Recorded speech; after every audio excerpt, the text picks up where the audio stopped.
Hello everyone, welcome to another Rick's Picks.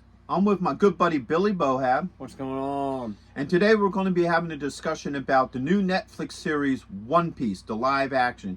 Now, I will warn you, there are going to be spoilers in this video, so if you haven't checked it out yet, or if you haven't finished it yet, there is spoilers in this, so be aware of that. And we're also going to discuss the original anime as well that goes inside with this video. So, without any further ado, let's start the discussion. So, me personally, I really loved it. I've been a One Piece fan for like many moons now. And I feel like it captured the essence of what the anime is, and also the manga, because the anime follows the manga very closely. Obviously they took a lot of liberties with it. So, they had to for time purposes, and actually I feel like a lot of what they cut out really works best with the series and what have you. So what we're going to do next is we're going to talk about what we like, and then after that we're going to discuss what we don't like. All right, so a couple of things I really love about it is, one of the things is, first off, the characters. I think they really got the characters really well. I think that each person who plays each of the characters, definitely got the character down pack, even the side characters and so forth. What are your thoughts on the characters, the positives? They definitely picked the right actors for the roles, and these people actually embodied the characters from the anime.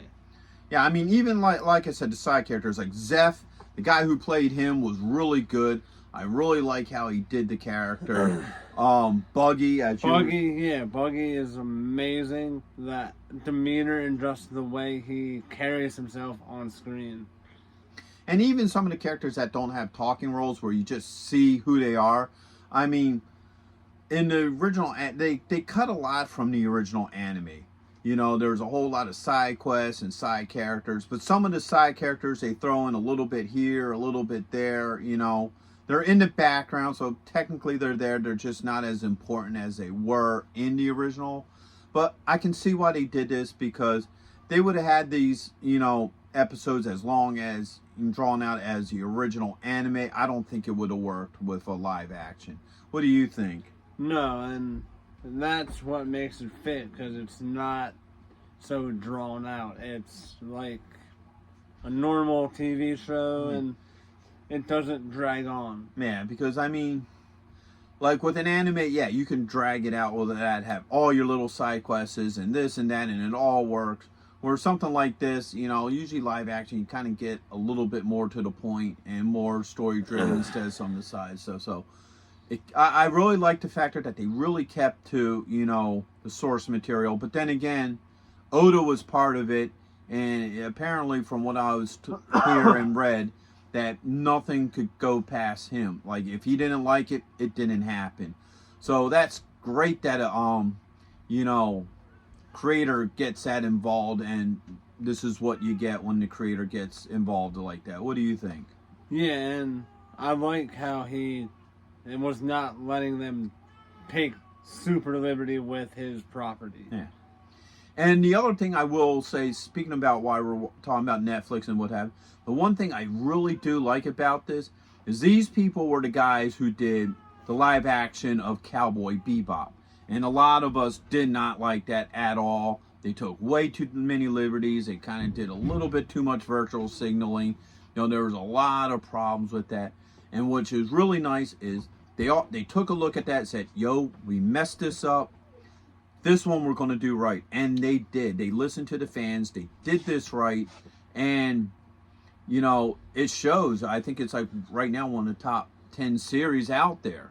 Yeah. So it's very enjoyable. Yeah. I love how they did Mihawk. I think he was great too. What's his name? Shanks. Shanks was awesome. Shanks was a great character. He was a very good mentor to Luffy. They got his personality right. I love some of his dialogue.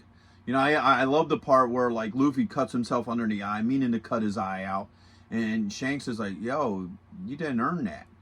You didn't earn that scar." And I just love that kind of dialogue because he puts him in place. He's being a mentor to him, say, hey, look, if you're going to get scars, it has to be earned, and that wasn't. Yeah. You know?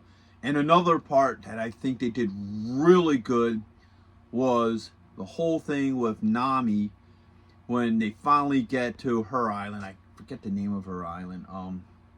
Arlong Park. Yeah. You know, I mean, Arlong Park was there, but her town. And she finally breaks down and asks Luffy for help. That was like a key point in the anime, and they hit that point excellent. The same with the Zoro and Mihawk fight. They did that was almost identical to the actual anime. What do you think about that, Bill? Yeah, like you said, the way they just have everything that basically matches in the anime to a live action, you don't usually get that because they usually drop the ball. Oh yeah, and so many different animes have been dropped. I mean, like, there's been a lot of horrible live action anime. Like, you know, we ain't even gonna mention Dragon Ball, Death Note, and I'm sure everybody out there could probably think of another couple dozen. But now also some of the things I didn't like about it was, and it's most of what I didn't like about it was very minor.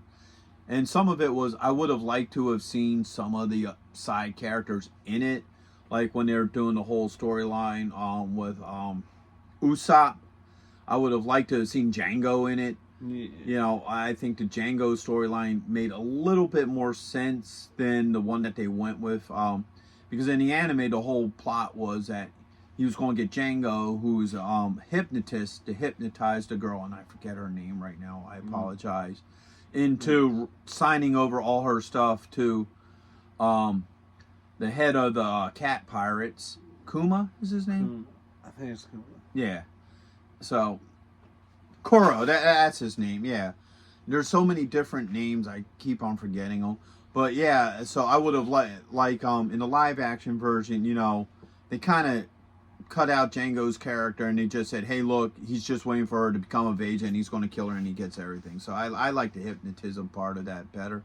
Now, one of my favorite characters in the One Piece, you know, world is Zoro. Has always been. He's always been one of my favorite characters. And a couple of things that I really would have wished a little bit more with him was I would have liked a little bit more of a personality. In the anime, he smiles a little bit more. He laughs, you know, and so far. And I would like to have seen a little bit more of that in him. And I would have liked to have seen a lot more of the three-sword style fighting. He only used it like maybe twice. I would have loved to have seen that done more. I'm sure probably they didn't because it's a lot harder with, you know, a live action opposed to an anime where you just draw it in and, you know, what have you. So what are some of your issues, Bill? Really, my only issue was that Usopp didn't have a long nose. Like that, you know, and that's really one of the biggest issues for me because that's his character. Yeah.